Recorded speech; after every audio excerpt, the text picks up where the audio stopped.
Now I am sitting on a stone bench under a banyan tree and enjoying the natural scenery of this area, Bamondanga, Mukshidpur, Goalganj, and enjoying the scenery of this river.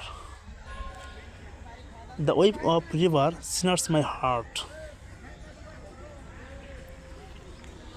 When I feel alone or I alone, then I come out from my house to see the natural beauty